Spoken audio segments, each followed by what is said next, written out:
మొయ్యలేనంతగా మారి కరెక్ట్ 30 నెలల 33,567 కోట్ల అసలు 18,554 కోట్ల మిత్తి. 30 నెలల చంద్రశేఖరరావు చేసిన పాపాల బైరోడు నాకు అందించిన ఈ అప్పు 52,120 కోట్లు ఈ నెలకు కట్టిన నేను. మీడియా మిత్రులు రాసుకోవాలి. 30 నెలల చంద్రశేఖరరావు చేసిన అప్పులకు తప్పులకు ఓన్లీ సాగునీటి ప్రాజెక్టులకు నేను చెప్పేది 52,121 కోటి రూపాయలు ఆయన చేసిన అప్పులకు తప్పులకు అసలు మిత్తి కలిపి 52,121 కోటి రూపాయలు నేను చెల్లించిన. ఇక నేను పనులకి 30 నెలల్లో చెల్లించింది ఎంత అంటే 22,000 కోట్ల రూపాయలు. 52,000 కోట్ల రూపాయలు ఆయన చేసిన అప్పులకు నేను వడ్డీలు అసలు మిత్తి కడితే నేను మొత్తం రాష్ట్రంలో జరిగిన ప్రాజెక్టులకంతా నేను చెల్లించింది కాంట్రాక్టర్లకు 30 నెలల 22,000 కోట్లు. 22,000 కోట్లు రాష్ట్రం మొత్తం చెల్లిస్తే ఒక్క పాలమూరు జిల్లాలోనే 8,000 కోట్ల రూపాయలు దాదాపుగా. అంటే పాలమూరు జిల్లాకు నేను అధికంగా నిధులు ఇచ్చినట్ట, పాలమూరు జిల్లాకు అన్యాయం చేసినట్ట. ఇప్పటికీ జిల్లాల ప్రాజెక్టులు పూర్తి చేయాలంటే 4,000 ఎకరాల భూసేకరణ చేయాలి. భూసేకరణ చేయకుండా కాంట్రాక్టర్లకు ఎన్ని పైసలు ఇచ్చినా కాలువ 5 కిలోమీటర్లు తొలవాలంటే 1 కిలోమీటరు భూసేకరణ చేసి మళ్ళీ 1/2 కిలోమీటర్ వదిలి మళ్ళీ 1/2 కిలోమీటరు భూసేకరణ చేసి మళ్ళీ 1/2 కిలోమీటర్ వదిలితే నీళ్లు వారుతాయా? రిజర్వాయర్లలో ఆడాడ కొంత భూమి ఉంటే కోర్టులో వచ్చి స్టే తెచ్చుకుంటే రిజర్వాయర్లలో నీళ్లు నింపగలమా? ఈరోజు కాల్వలకు మెయిన్ లైన్ కెనాల్స్ కి నువ్వు భూసేకరణ చేయలేదు. రిజర్వాయర్ల సమస్యలు అట్లనే ఉన్నాయి. ఉదండాపూర్లో R&R సమస్య ఉంటే నిన్న మీకు తెలుసు కదా, R&R సమస్యను ఈరోజు ఆ సమస్యను పరిష్కరించుకునే ప్రయత్నం చేస్తున్నాం. ఇవి ఏవి చేయకుండా, భూసేకరణ చేయకుండా, లేకపోతే R&R ప్యాకేజీలు ఇవ్వకుండా రిజర్వాయర్లలో నీళ్లు నింపగలమా? అందుకే ఈరోజు ఆ సమస్యలన్నిటినీ సంపూర్ణమైన అవగాహన చేసుకొని రాబోయే 2 ఏళ్లలో మాక్సిమం ఈ జిల్లాలో ఉండే పనులన్నిటిని పూర్తి చేయాలని ఈరోజు కంకణం కట్టుకొని మేమందరం క్షేత్రస్థాయిలో పర్యటన చేసి కార్యాచరణ తీసుకొని ముందుకు వెళ్తున్నాం.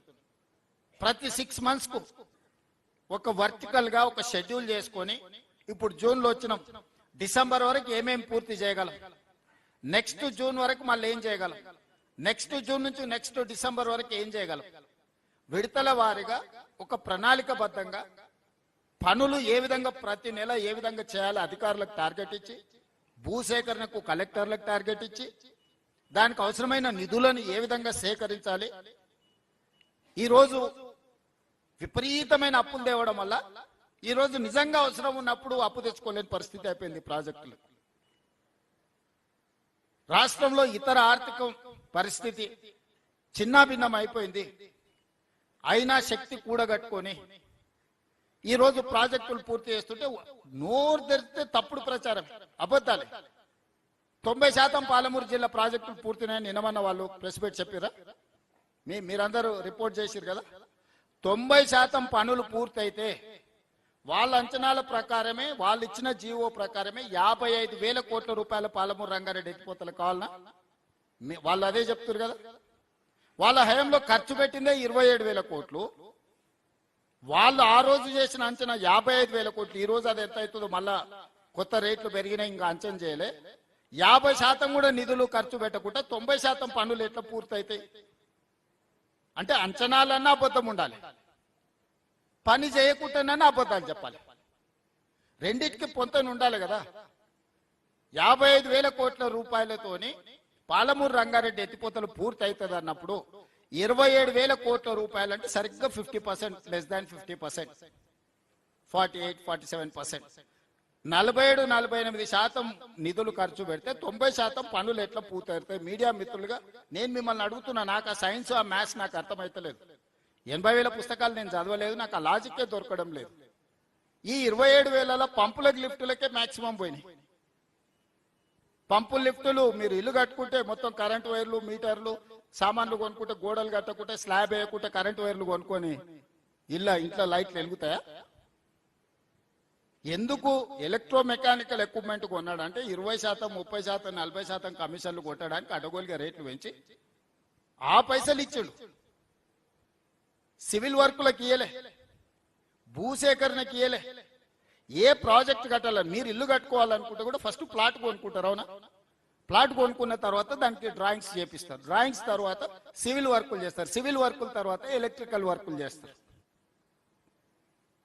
ఈ రోజు ఆయన ఎట్లా పడితే అట్లా చేసి ఏది పడితే అది మాట్లాడి ఉన్నదంతా ఊడ్చుకపోయి దోసుకపోయి ఈరోజు మమ్మల్ని ఏదో దోషులుగా నిలబెడుతున్నామని భ్రమలలో ఉన్నారు. ఎవరంత అమాయకులు లేరు. ఏ ఊరికి ఆ ఊరికి తెలిసి ఆ ఊరిలో పని ఏమైతే ఇప్పుడు కొల్లాపూర్ పోయినాం. చిన్న పిల్లగాన్ని అడిగినా చెప్తుండే ఏం జరిగిందో. వనపర్తి ఏరియాకు పోయినాం, నాగర్ కర్నూలు ఏరియాకు వచ్చినాం, ఇప్పుడు దేవరకద్ర ప్రాంతానికి వచ్చినాం, రేపు జడ్చర్లకు పోతాం. లోకల్ గున్నోళ్ళకి అర్థమవుతుంది కదా ఈయన ఏం చేసిండు, ఏం చేయలేదు, నిధులు ఇచ్చిండా ఇయ్యలేదా. అందుకే ఈరోజు పాలమూరు జిల్లాలో పెండింగ్ ఉన్న ప్రతి ప్రాజెక్టుని యుద్ధ ప్రాతిపదికన పూర్తి చేయడానికి అవసరమైన నిధులను ఏర్పాటు చేసుకోవడానికి సేకరించడానికి ఒక పక్కా కార్యాచరణ కోసం క్షేత్రస్థాయిలో పర్యటన చేస్తున్నాము. ఎక్కడైనా అధికారులు ఏదైనా విషయాలలో అటు ఇటుగా చెప్తే కూడా దాన్ని అర్థం చేసుకోవడం కోసం ప్రతిదీ రోజు తిరిగి చూసుకుంటూ వచ్చి ఈ జిల్లాకు 26 లక్షల ఎకరాల నీళ్లు ఇవ్వడానికి అవసరమైన పనులను నిధులను సంపూర్ణంగా సమకూర్చడానికి ఈ 2 రోజులు పని చేసినాము. ఈ 2 రోజులు తిరుగుతున్నాం. రాబోయే రోజుల్లో ఇంకా వేగంగా భూసేకరణ చేస్తాం, పనులను చేస్తాం, అవసరమైన నిధులను విడుదల చేస్తాం.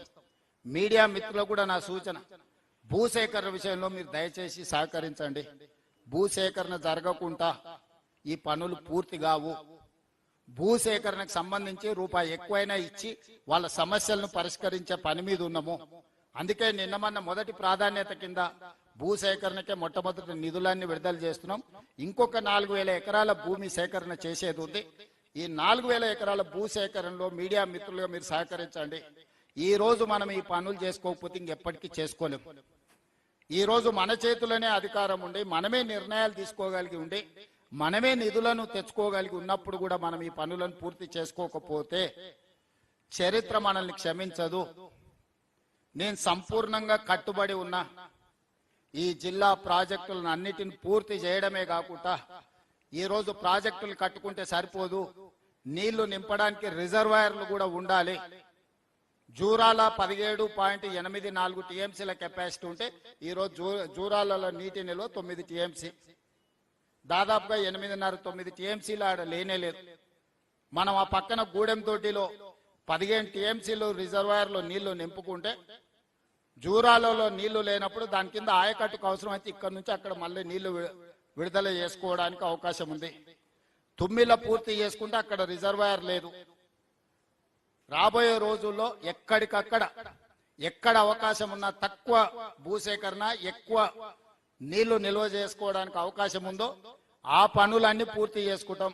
కర్ణాటక రాష్ట్రం బ్రిడ్జ్ కమ్ బ్యారేజీలు కట్టి కృష్ణా మీద భీమా మీద చిన్న చిన్న బ్రిడ్జ్ కమ్ బ్యారేజీలు కట్టుకుంటే దాదాపుగా వాళ్ళు ఒక 100 టీఎంసీల నీళ్లు నిలబెట్టుకునే పరిస్థితి వచ్చింది. నిన్న మిత్రుడు సిఆర్ గారు మేము కర్ణాటక మంత్రి భోజరాజ్ గారిని అందరినీ తీసుకొని ఈ సరిహద్దు మనకు కర్ణాటకకు ఈ బ్రిడ్జ్ కమ్ బ్యారేజీలు కట్టుకుంటే మనకు నీళ్లు నింపుకోవడమే కాకుండా గ్రౌండ్ వాటర్ పెరుగుతుంది. అత్యవసర సమయాలలో తాగునీరు కోసం మనం కర్ణాటకకి వెళ్ళి అడుక్కోవాల్సి వస్తుంది ఒకసారి నీటి కొరత ఏర్పడ్డప్పుడు. అందుకే ఈ బ్రిడ్జ్ కమ్ బ్యారేజీలు కట్టుకుంటే ప్రయోజనం ఉంటుందని దాని మీద కూడా ఈ రోజు స్టడీ చేస్తున్నాం. తొందరలోనే సాంకేతిక నిపుణులతో చర్చించి కర్ణాటకలో అక్కడ కాంగ్రెస్ ప్రభుత్వం ఉంది, అక్కడ ముఖ్యమంత్రి గారితో ఉన్న సన్నిహిత సంబంధాలను కూడా వాడుకొని ఖర్చులలో కూడా కొంత వాళ్ళు మనం ఖర్చులు కొంచెం కలిసి పంచుకునేటట్టు, ఖర్చులు సగం పెట్టుకుంటే నీళ్లు కనీసం 60%-70% మనం వాడుకునేటట్టు మనకున్న ఇబ్బందులు వివరించి చేయాలని ఒక కార్యాచరణ కూడా తీసుకున్నాం. అదేవిధంగా రిజర్వాయర్లు ఇప్పుడు ఆగిపోయిన పనులను పునరుద్ధరించి ఆ రోజు అడగోలుగా అంచనాలు వేసుకొని ఎట్లా పడితే అట్లా వేసిరు. ఇప్పుడు నిజంగా కాంట్రాక్టర్లకు ఇవ్వాల్సి వచ్చినప్పటికీ మొత్తం పనుల స్వరూపమే మారిపోయింది. అందుకే పనుల ఈ రోజు వాస్తవ పరిస్థితులు ఏ విధంగా ఉన్నాయో దాని ప్రకారం అంచనా